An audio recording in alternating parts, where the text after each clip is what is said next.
Guys, ಇದು ನಂದು 3ನೇ ದಿನ ಮೋಟೋ ಲಾಗಿಂಗ್ ಸ್ಟಾರ್ಟ್ ಮಾಡಿ. ನಿಮಗೆ ಮೋಟೋ ಲಾಗಿಂಗ್ ಸೆಟಪ್ ನ ಹೇಳ್ಕೊಡ್ತೀನಿ.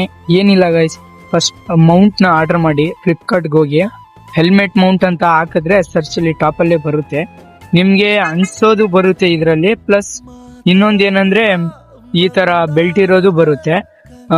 ನೀವು ತಗೊಂಡಾದ್ಮೇಲೆ ನನ್ಗೆ 3-4 ಡೇಸ್ ಟೈಮ್ ತಗೊಳ್ತು. ಫ್ಲಿಪ್ಕಾರ್ಟ್ ಇಂದ ಆರ್ಡರ್ ಮಾಡಿದೆ.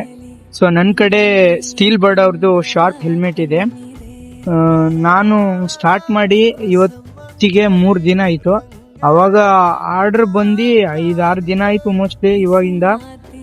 ಮತ್ತೆ ಇನ್ನೊಂದೇನಂದ್ರೆ ಹೆಲ್ಮೆಟ್ ಫಿಟ್ ಆಗಿರೋ ತಗೊಳ್ಳಿ ಗೈಸ್.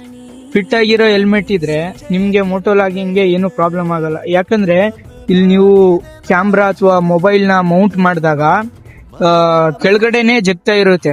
ಸೊ ಮೇಲ್ಗಡೆಯಿಂದ ಹೆಲ್ಮೆಟ್ ಏನ್ ಮಾಡುತ್ತೆ, ಈ ತರ ಕೆಳಗ್ ಬಂದು ನಿಮ್ ಕಣ್ಣ ಕವರ್ ಮಾಡ್ಕೊಳ್ಳೋ, ಮುಂದ್ಗಡೆ ಇರೋದು ನಿಮ್ಗೆ ಕಾಣಲ್ಲ.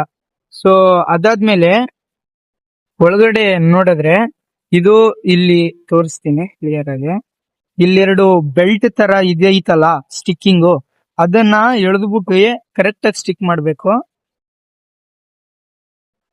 ಮತ್ತೆ ಇದು ಪ್ಯಾಕಿಂಗ್ ಅಲ್ಲಿ ಈ ತರ ಜಾಯಿಂಟ್ ಇರೋದು ಬರಲ್ಲ ನಿಮ್ಗೆ. ಇದು ಸಪರೇಟ್ ಆಗಿರುತ್ತೆ, ಮತ್ತೆ ಇದು ಸಪರೇಟ್ ಆಗಿರುತ್ತೆ.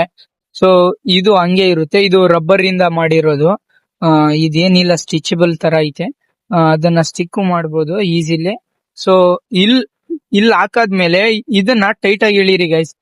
ಟೈಟ್ ಆಗಿ ಎಳ್ದಾಗ್ಲೇ ಇದು ಎಷ್ಟು ಅಂದ್ರೆ ಟೈಟ್ ಆಗಿರುತ್ತೋ ಅಷ್ಟೇ ನಿಮ್ಗೆ ವಿಡಿಯೋ ಸ್ಟೇಬಲ್ ಆಗಿ ಬರುತ್ತೆ. ಇದೇ ಗಡ ಗಡ ಅಳ್ಳಾಡ್ತೈತೆ ಅಂದ್ರೆ ನಿಮ್ಗೆ ವಿಡಿಯೋ ಕರೆಕ್ಟ್ ಆಗಿ ಮಾಡಕ್ ಬರಲ್ಲ. ಆಮೇಲೆ ಇನ್ನೊಂದೇನಂದ್ರೆ ಇಲ್ಲಿ ನೀವು ಬೋಲ್ಟ್ ಕಾಣಿಸ್ತಿದೆ ಅಲ್ವಾ, ಇದನ್ನ ಫಿಟ್ ಮಾಡ್ಕೊಳ್ಳಿ. ಯಾಕಂದ್ರೆ ಇದು ಅವಾಗ ನನ್ನ ಎಕ್ಸ್ಪೀರಿಯನ್ಸ್ ಆಗಿರೋದ್ರಿಂದ ಹೇಳ್ತಿರೋದು. ಇದು ಮೇಲ್ಗಡೆ ಹೋಗೋದು ಕೆಳಗಡೆ ಬರೋದು ಆತರ ಮಾಡುತ್ತೆ. ಸೊ ನೀವು ಕರೆಕ್ಟ್ ಆಗಿ ಫಿಟ್ ಮಾಡ್ಕೊಂಡ್ರೆ ಅದು ಏನು ಆಗಲ್ಲ. ಇದನ್ನ ಇನ್ನು ಲೂಸ್ ಮಾಡ್ಬೋದು, ಟೈಟು ಮಾಡ್ಬೋದು. ಏನ್ ಪ್ರಾಬ್ಲಮ್ ಇಲ್ಲ ಇದರಲ್ಲಿ.